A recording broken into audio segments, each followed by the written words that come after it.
cette semaine dans Carnet de santé, similitudes et différences entre le Covid-19, la grippe et le paludisme. Et comment distinguer les symptômes de ces trois maladies durant une co-infection? Un expert nous en dit plus. Et bonne nouvelle, les cas de Covid-19 sont en baisse en Afrique. De plus, la médecine traditionnelle chinoise gagne en popularité sur le continent. C'est dans cette édition de Carnet de santé.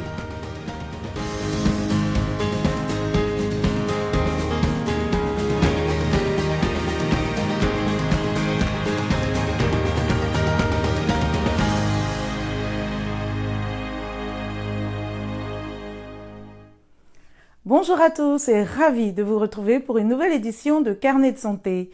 Fièvre, maux de tête et fatigue.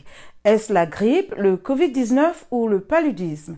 Alors que la pandémie de coronavirus se propage dans le monde, les experts disent que le virus peut poser un défi pour le diagnostic précoce de certaines conditions qui ont des symptômes similaires. Ils disent que la similitude de certains symptômes du paludisme et du Covid-19 peut rendre le diagnostic difficile dans les zones endémiques au paludisme. Selon les Centres américains pour le contrôle et la prévention des maladies, le CDC, la grippe et le Covid-19 peuvent ne présenter aucun symptôme ou des symptômes graves tels que maux de gorge, courbatures et difficultés respiratoires. Partons au Mozambique, où des centaines de personnes font la queue dans les points de dépistage du Covid-19 en raison d'une épidémie de grippe. Le nombre de cas de coronavirus a augmenté à Manica depuis le début du mois de janvier. Rosine Munezero raconte. Un virus de la grippe qui provoque des symptômes similaires à ceux du variant Omicron du Covid-19 a conduit des centaines de personnes à consulter des services de santé dans la province de Manica, au Mozambique, depuis la deuxième semaine de décembre, avec un pic effrayant pendant les jours de fête. Toutefois, son nombre a récemment diminué de moitié, car le taux de positivité au Covid-19 a également ralenti. Le nombre de personnes souffrant de maladies respiratoires et cherchant des soins de santé a diminué. De la même manière, le nombre de cas de Covid-19 a également diminué dans les unités de soins. Cependant, cette réduction ne nous a pas amenés au niveau que nous avions avant les vacances.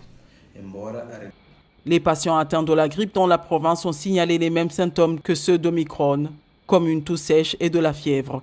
Les autorités mozambicaines ont reconnu le risque de co-infection et ont demandé aux habitants de renforcer les mesures de prévention pour éviter l'effondrement du système de santé.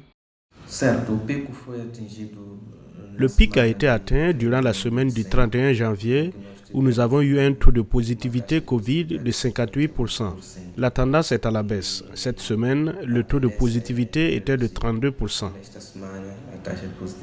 Nélicio Joachim, un lycéen, a été accusé pendant des semaines par sa famille d'avoir ramené à la maison ce qu'il pensait être le coronavirus, mais qui s'est avéré être le virus de la grippe. J'étais la deuxième personne à avoir la grippe à la maison.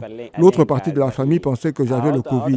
Mais Dieu merci, j'avais reçu la deuxième dose du vaccin Covid et les symptômes se sont atténués avec le temps. Cet autre étudiant universitaire, en revanche, s'est inquiété après avoir eu les symptômes de la grippe. Il a été contrôlé négatif au Covid, mais a vu l'importance de recevoir une deuxième dose du vaccin. Au départ, je pensais que c'était le Covid, mais je suis allé au centre de santé et ils m'ont fait un test. Le résultat était négatif et je me suis senti soulagé par les résultats. Malgré tout, j'ai décidé de venir me faire vacciner à nouveau. Malgré la récente réduction du nombre de cas, les autorités sanitaires craignent toujours que sans mesures préventives, le nombre de cas de Covid et de grippe n'augmente. Elles ont également annoncé un rappel vaccinal pour les professionnels de la santé, les personnes âgées et les malades chroniques. Ce groupe représente un total de 406 personnes que nous devons atteindre. De ce nombre, 4712 sont des travailleurs de la santé, 1750 des malades chroniques et 44 des personnes âgées vivant dans des établissements communautaires pour personnes âgées. La province mozambicaine de Manica a signalé un total de 3300 cas actifs cumulés de Covid cette semaine, soit 150 cas de plus que la semaine dernière. De ce nombre, 15 personnes sont hospitalisées dans des centres spéciaux pour patients atteints du coronavirus. Vu la similitude des symptômes du Covid-19, de la grippe et du paludisme, ferez-vous un test de dépistage de coronavirus si vous avez une fièvre, la toux ou des maux de tête? Voici quelques réactions obtenues à Lagos, au Nigeria.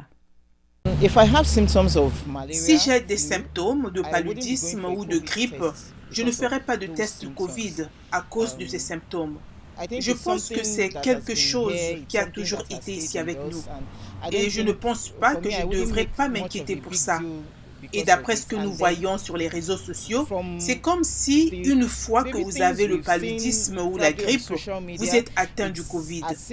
Et puis, en toute sincérité, je pense que la peur d'être peut-être isolé, que vous serez contrôlé positif, est la principale raison pour laquelle nous ne voulons pas faire de test immédiatement. Si le Covid-19 et le paludisme présentaient certains des mêmes symptômes, et je pense que la santé est la meilleure dans tout ce que nous faisons, c'est vraiment le numéro 1. Et si je ressens les symptômes dans mon corps, je devrais effectuer un test. Quand j'y vais, on devrait me dire ce qui ne va pas chez moi, et que ce soit le paludisme ou le Covid-19. Puis, c'est parfaitement bon pour moi afin que je puisse me faire soigner si c'est le Covid-19.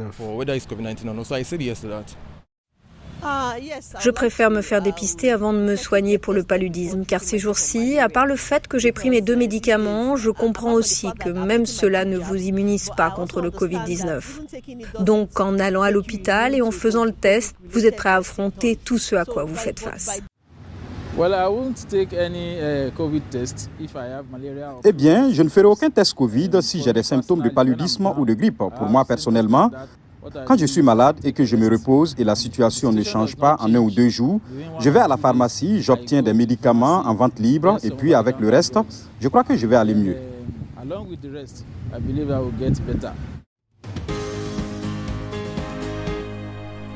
Le docteur Elisha Ossati est médecin à l'hôpital national de Muhimbili à Dar es Salaam en Tanzanie. Il nous fournit des précisions sur la co-infection grippe, Covid et paludisme.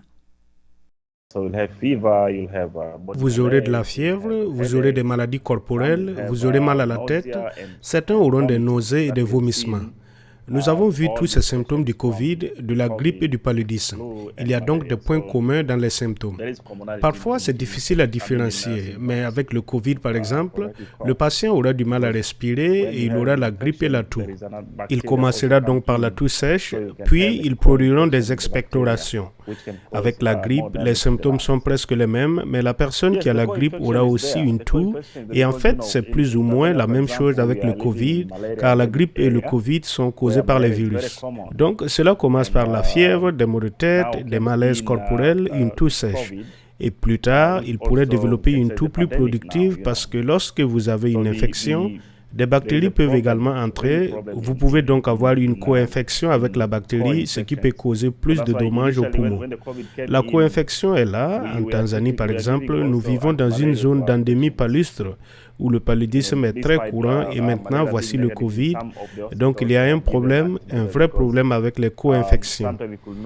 C'est pourquoi au départ, lorsque le Covid est arrivé, nous le traitions et nous donnions également des médicaments antipaludéens à nos patients.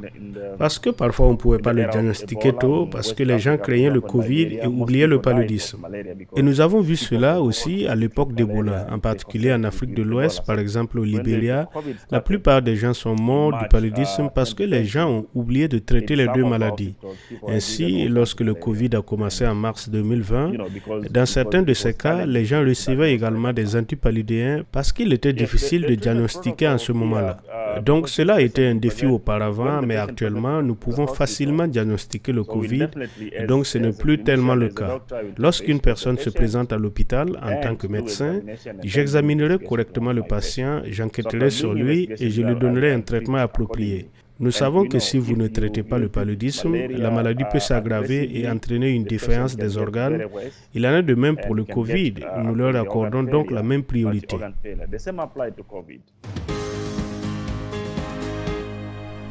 Un nouveau rapport de l'Organisation mondiale de la santé indique que les cas hebdomadaires de Covid-19 en Afrique ont considérablement diminué et que le nombre de décès a chuté pour la première fois depuis le pic de la 4e vague de la pandémie. La dernière flambée de cas a duré 56 jours. Le docteur Matshidiso Moeti, directrice régionale de l'OMS pour l'Afrique, nous en dit plus. Pour la première fois depuis le début de la 4e vague alimentée par Omicron, l'Afrique connaissait une baisse significative des nouveaux cas et une baisse prometteuse des décès signalés. Les cas ont chuté de 20% au cours de la semaine précédente, le 16 janvier, tandis que le nombre de décès a chuté de 8%. La diminution des décès est encore faible et une surveillance supplémentaire est nécessaire pour déterminer si la tendance se maintiendra. Cependant, alors que 4 sous-régions ont signalé une baisse des nouveaux cas, on surveille de près la situation en Afrique du Nord, où les cas ont augmenté de 55%. La Tunisie et le Maroc ont tous deux connu une augmentation exponentielle, dépassant l'Afrique du Sud en tant que pays avec le plus de cas sur le continent. Je saisis cette occasion pour souligner que si l'impact de ce dernier pic a été modéré, le continent n'a pas encore renversé la vapeur de cette pandémie. Il n'y a donc pas de place pour la complaisance.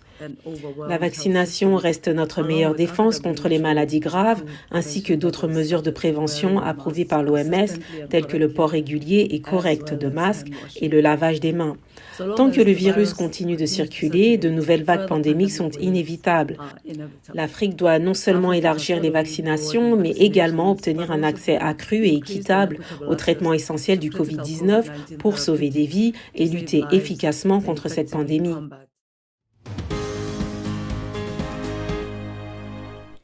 La Chine exporte sa médecine traditionnelle dans le monde entier, y compris vers les pays du continent africain.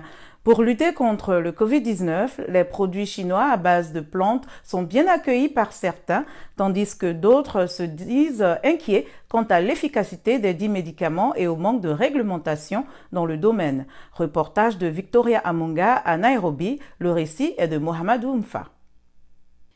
Hingpal Singh, 85 ans, fait partie des dizaines de patients qui ont des rendez-vous quotidiens à la clinique orientale Chinese Herbal de Nairobi.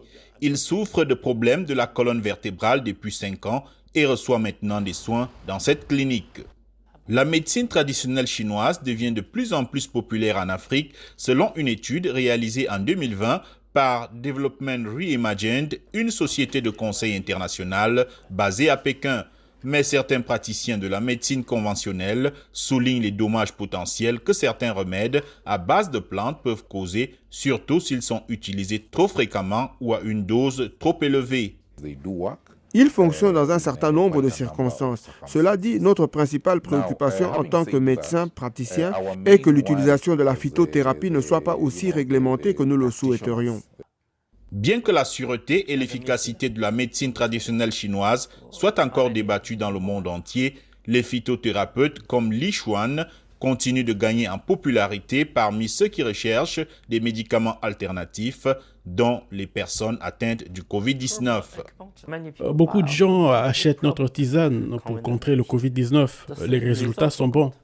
Les écologistes craignent que la croissance de la médecine traditionnelle chinoise n'encourage les braconniers à s'attaquer à des espèces sauvages en voie de disparition comme les rhinocéros et certains serpents utilisés dans la fabrication des potions.